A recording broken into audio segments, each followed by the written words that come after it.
బయటకు వచ్చేద్దాం. Big boss కి వెళ్ళక ముందు what is your mind set అండి? ఆ కాల్ వచ్చిన తర్వాత లేదంటే వస్తుందని ఎక్స్పెక్ట్ చేయడం కానీ ఆ ట్రావెల్ ఎలా జరిగింది అసలు? కరెక్ట్గా మనం ఈ హడావిడిలో మనం చిన్న సైజ్ యుద్ధం చేస్తున్నాం కదా, ఆ టైంలో ఒక బిగ్ బాస్కి వారం 10 రోజుల ముందు ఆ కాల్ రావడం జరిగింది. కరెక్ట్గా అంటే ఒక 8-9 days ముందు అనుకుంటా. ఆ టైంలో కాల్ వచ్చింది, ఇంటర్వ్యూకి రమ్మని చెప్పారు. వెళ్ళాను, మాట్లాడారు. చెప్పా ఇట్లా మీకేమన్నా చెప్పాలనుకునే ఉన్నాయా అంటే చెప్పాను. ఇట్లా ఒకటే ప్రాబ్లం అండి, ఒకటి కాదు 2 ప్రాబ్లమ్స్ అండి. ఒకటి ఏంటంటే నేను ప్యూర్ వెజిటేరియన్, ఇంకోటి మా ఆవిడ ఈజ్ ఎక్స్పెక్టింగ్ నెక్స్ట్ మంత్. కరెక్ట్గా అప్పుడు August last week, September 2nd week ఉండొచ్చు మోస్ట్లీ అని చెప్పాను నేను. ఏంటి నాకేమైనా ఒక రోజైనా ఇస్తారా వెళ్ళి రావడానికి అని అడిగాను. కుదరదు అన్నారు. సరే మీరైనా తీసుకొస్తారా అని అడిగాను. వీళ్ళు ట్రై అన్నారు. సో అది ఇంక తర్వాత మీకు ఏమైనా బీపీలు షుగర్లు ఉన్నాయా అంటే అటు ఏం లేవు బై గాడ్స్ గ్రేస్. అదే చెప్పా, నాకు ఒకటి concern, because I'm a pure vegan. నాకు విటమిన్స్ కొన్నిసార్లు అంటే వెజిటేరియన్స్కి ఈ B12 విటమిన్ డెఫిషియన్సీ ఉంటుంది అండ్ ప్రోటీన్ కూడా సరిగ్గా ఉండదు కాబట్టి సో ఈ 2 యూ షుడ్ అలౌ అంటే అయ్యో దట్స్ నాట్ ఎ ప్రాబ్లం అన్నారు. మరి అలా చెప్పి వాళ్ళు ఆ మాట మీద నిలబడలేదు. 1 week అయిపోయిన తర్వాత ప్రోటీన్ పౌడర్లు తీసేసుకోవడం and at the same time కనీసం సరే నాకు పన్నీర్ ఇష్టం లేకపోయినా పన్నీర్ అయినది బతికేవాడిని, అది కూడా లేకుండే. ఇంకా ఇక్కడ మనకి మనం 2-3 సార్లు అడిగాను బిగ్ బాస్ని, ఇట్లా కష్టంగా ఉంది కొంచెం, పొద్దున పూట కళ్ళు తిరుగుతున్నాయి పంపించండి. పంపించలేదు. ఇష్టం లేదేమో, ఇష్టం లేని ఇంట్లో ఎట్లా ఉంటాం? ఇప్పుడు మన టాలెంట్ నచ్చి అట్టే పెట్టుకోవాలనుకుంటే వాళ్ళకి ఏదో ఒకటి చేస్తారు. ఇప్పుడు ప్రేరణ ఉంది, ఆవిడ సడన్ గా టవల్ ఏదో ప్రాబ్లం అయింది, ఆదిత్య వాడే సైడ్ నా టవల్, నాకు వేరే టవల్ కావాలంటే ఇమ్మీడియట్ గా 1/2 గంటలో టవల్ వచ్చేసింది. అంటే ఆయన పంపిస్తారు, బిగ్ బాస్ పంపిస్తారు, స్టోర్ రూమ్ లోకి పంపిస్తారు, స్టోర్ రూమ్ లోకి వెళ్ళి తీసుకుంటుంది. సరే ఓకే ఆవిడకి పంపించారు కదా నాకు కూడా పంపించారు. మాటలన్నీ దగ్గర క్లబ్ అయింది. సో చూసినా నాకే ఎన్ని మాట్లాడినా నేను అనిపించింది. అంటే అర్థం చేసుకోవాలి ఆ మ్యూజిక్ ఇంపాక్ట్. నేను వేరే సిచ్యువేషన్లో మాట్లాడినా అక్కడ యాడ్ చేయడం వల్ల దాని ఇంపాక్టే మారిపోయింది. అలా మాట్లాడుకుంటూ ఉండేవాడు ఏమో అన్న, నేను మాటల వల్ల తీసేసి ఉంటే అయితే 100% అది మాట్లాడకుండా ఉండేవాడిని అని చెప్తా. కానీ వాళ్ళు నాకు క్లియర్గా చెప్పారు, ఆ టీం వాళ్ళే నా దగ్గరకు వచ్చారు, మేము నిన్ను ఎక్స్పెక్ట్ చేయలేదు నువ్వు బయటకు వస్తావని, మేము ఫిక్స్ అయిపోయినాం నువ్వు టాప్లో ఉంటావు అని చెప్పేసి అని.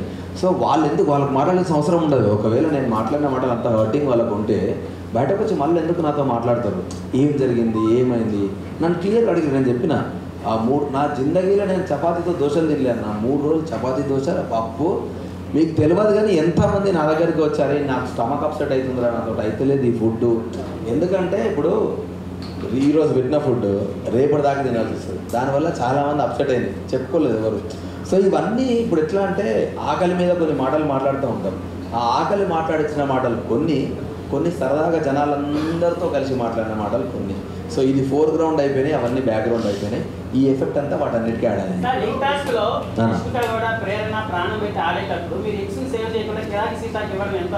కిరాక్ సీతకు నేను ఇవ్వలేదు. ఎందుకు కిరాక్ సీత దగ్గర నేను ఎందుకు గివ్ అప్ చేసిన అంటే యాజ్ అ చీఫ్ ఇద్దరం నేను నిఖిల్ మాట్లాడుకున్నాం, ఇట్లా గేమ్ వద్దు, ఏమున్నా అక్కడ ఆడుకోండి. ఎందుకంటే ఫస్ట్ నిఖిలే నా దగ్గరికి వచ్చి మామ బాడీ పెయిన్స్ ఘోరంగా ఉన్నారా, అవ్వట్లేదు నాతోటి, జర చూసి ఆడుకుందాంరా అన్నాడు. నేను అన్నా మీరు ఏం కొట్టాడ పెట్టుకున్నా అక్కడ మాట్లాడుకోండి మామ, ఇక్కడికి వచ్చిన తర్వాత వదిలేద్దాం, అక్కడ ఎంతనన్నా ఫైట్ చేసుకోండి మామ, దాన్ని బట్టి మనకు క్లారిటీ ఉంటుంది ఎంతవరకు ఆడాలని అని ఇద్దరం మాట్లాడుకున్న తర్వాత ఓకే అన్నారు కాబట్టి నేను సైలెంట్ అయినా. ఇంకోటి సీతకు ఆల్రెడీ చాలా దెబ్బలు తగిలినాయి అండ్ తలకు కూడా దెబ్బ తగిలింది ముందు రోజు ఎక్టాస్క్ ఆడినప్పుడు. సో నేను సీత వచ్చి తీసుకెళ్తే నేను సడన్గా లేచి పట్టుకుంటే కింద పడితే దెబ్బ తగులుతారన్న ఒక కన్సర్న్ మీద నేను ఆగిపోయాను.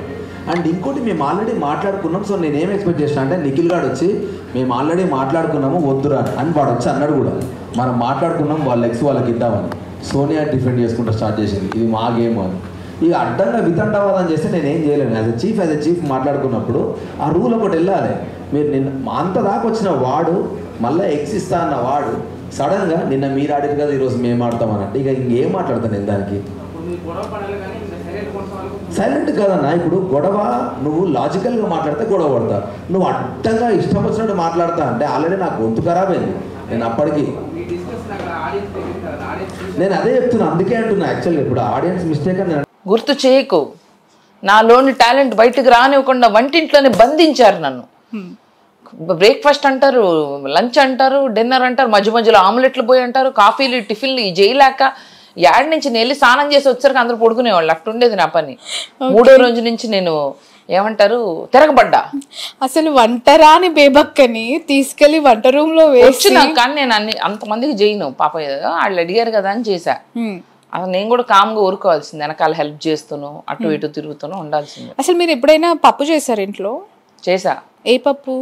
మామూలుగా ఆకుకూర పప్పు, టమాటో పప్పు చేస్తా. కానీ మనది చిన్న కుక్కర్ కదా, వాళ్ళది ఇంత భోషాణం కుక్కర్ ఇచ్చారు. అదేం మంటేమో ఎంత ఉంది, కుక్కరేమో అంత ఉంది, తినేవాళ్ళేమో ఇంతమంది ఉన్నారు. ఓ మై గాడ్, నిజం. నా బాధ మీకు కామెడీగా ఉందా ఆడియన్స్? మీకు కామెడీగా ఉంది కదా, కానీ మీకు కంటెంట్ వస్తుంది కదా, మీరు హ్యాపీయే కదా. భోషానం కుక్కర్ అర్థం చెప్పరా? అంటే ఇంత ఉంది దాని, నేనే భోషాణంలాగా ఉంటా. నేను నా కుక్కరు అన్ని వస్తువులు కూడా ఇంత తీసి ఎలా కానీ అంతా అయ్యాక పప్పు మాత్రం బాగా వచ్చింది. మాడిపోయింది కదా పప్పు, చాలా ఇంత కింద కొంచెం మాడింది. అది ఆమె సోనియా అరిచింది మీతో ఆ ఇష్యూ ఏంటంటే ఆమె శుభ్రంగా బాగానే తింది పప్పు. చెప్తానుగా మాడిపోయిన పప్పు అంది కానీ శుభ్రంగా తింది. ఓకే, ఇది ఆమెకు తెలుసు. కానీ పాయింట్అవుట్ చేయాలి కదా, నన్ను నామినేట్ చేయాలి, నన్ను ఎలిమినేట్ చేయాలి కదా. మాడిపోయిన పప్పు కారణం ఎక్కడ బిగ్ బాస్ హిస్టరీలోనే లేదు, పప్పు వల్ల నామినేట్ చేయడం. అసలు వినడానికి కూడా చాలా కామెడీ ఉందండి. మరి నాకు ఎలా ఉంటుందో ఆలోచించండి. కుక్కర్ పని చేయాల ఆవిడ. బిగ్ బాస్ సీజన్ 8 ఏమో నో ఐడియా, బట్ చూడాలా. ఓకే, నేను ట్రూగా ఉందామని అనుకున్నా, నా రియల్గా నేనున్నా. కానీ ఉన్నది ఒకటి చూపించేది ఒకటి అని అంటే ఇక పొయ్యి కూడా వేస్టే కదా, దాంట్లో నేను చేసేది ఏం లేదు. ఓకే, అంటే బిగ్ బాస్ రియల్ అంటారా ఫేక్ అంటారా? నేను నా విషయంలో అయితే ఫేకే అంటారు అబ్సల్యూట్గా.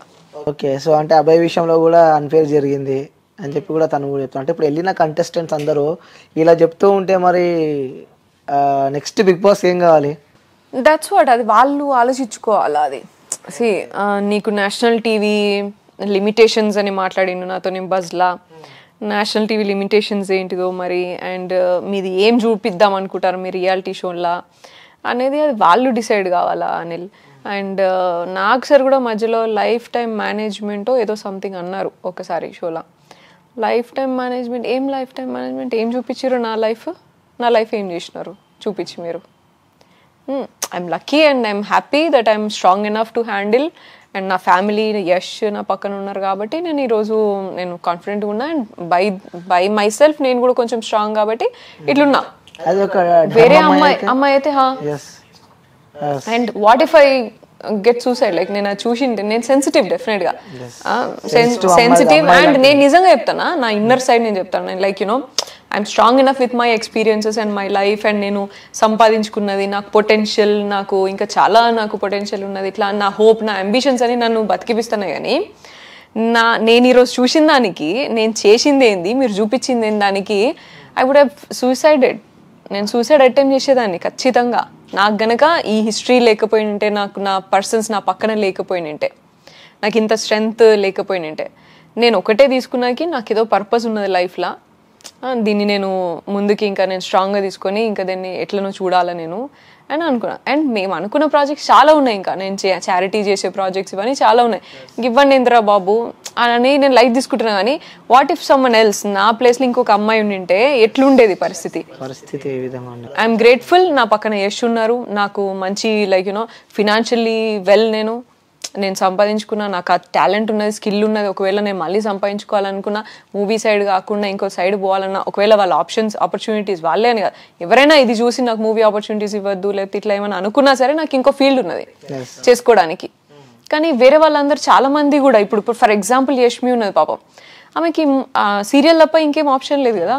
మీరు అందరూ ఇట్లా ట్రోల్ చేసి ఇట్లా అంత చేసి వాళ్ళు ఏదో చూపించి మీరేదో ట్రోల్ చేసి చేస్తే, మీ కెరియర్ కోసం, మీ పూట తిండి కోసము వేరేని చంపేస్తే అది అడుక్కు తినడం కంటే ఇంకా అసలు అడుక్కు తినడం చాలా బెటర్. ఇంకా అడుక్కు తినడంకి కూడా దానికి ఈక్వల్ కాదు అది. ఒకరిని చంపి నువ్వు బతుకుతున్నావు కదా, సో ఆ తిండి ఎట్లా పోతుంది మనిషికి. అండ్ అండ్ రేపటి నాడు అందరి ఇళ్ళల్లో ఆడపిల్లలు ఉన్నారు, అందరి ఇళ్ళల్లో ఇష్యూస్ జరుగుతున్నాయి. ఈరోజు మనం ఎట్లున్నామంటే అదే మన మన పిల్లల్ని మన బాబాయిలు ఎత్తుకున్నా డౌట్ పడే సిచ్యువేషన్లల్లో మనము బతుకుతున్నాం. మనం కనీసం బాబాయ్ చేతికి ఒక ఆడపిల్లని ఎత్తుకోరా బాబు ఎట్లా అనిచ్చినా ఎట్లనో ఏం చేస్తారో అన్న భయంలో బతుకుతున్నప్పుడు నువ్వు అండ్ అన్న చేయబట్టుకొని నువ్వు రోడ్డు మీద వెళ్తున్నప్పుడు కూడా గర్ల్ ఫ్రెండ్ బాయ్ ఫ్రెండ్ అని మాట్లాడుకున్నప్పుడు అటువంటి దేశంలో బతుకుతున్నాం. ఇక మనమేం మాట్లాడాలి? ఇక సెక్యూరిటీ గురించి మాట్లాడతారు, మళ్ళీ ఎవరికైనా ఏమైనా కాగానే ఇక ర్యాలీలు తీస్తారు, జస్టిస్ అని మాట్లాడతారు. నువ్వు ఒక రిలేషన్షిప్ని అక్కడ ఏం జరిగిందో అని కరెక్ట్గా చూసేది కూడా నీకు అట్లీస్ట్ సీక్వెన్స్ ఆఫ్ థింగ్స్ దగ్గర పెట్టుకొని చూద్దామనేది కూడా లేదు. ఏదో బీజిఎం వేసుకున్నాడు, ట్రోల్ చేసుడు. ఆల్రెడీ మీరంతా పోర్ట్రే అయ్యి ఒక ఫ్యామిలీలా కలిసి ఉన్నారు అందులో, కానీ బయట మాకు పోర్ట్రే అయింది మాత్రం ఇట్లా, జనాలకు తెలిసింది మాత్రం ఇట్లా. సో ఓవరాల్ గా బిగ్ బాస్ మీద కూడా నాకు అదే అనిపించింది, లైక్ ఇట్లా చేసుకుంటా పోతే మాత్రము ఐ డోంట్ థింక్ నాకు అంటే లైక్ జనాలకు అదే కాంటెంట్ కావాలేమో, నేను ఆ స్పేస్ కి నేను బిలాంగ్ అవ్వనేమో నాకు తెలీదు.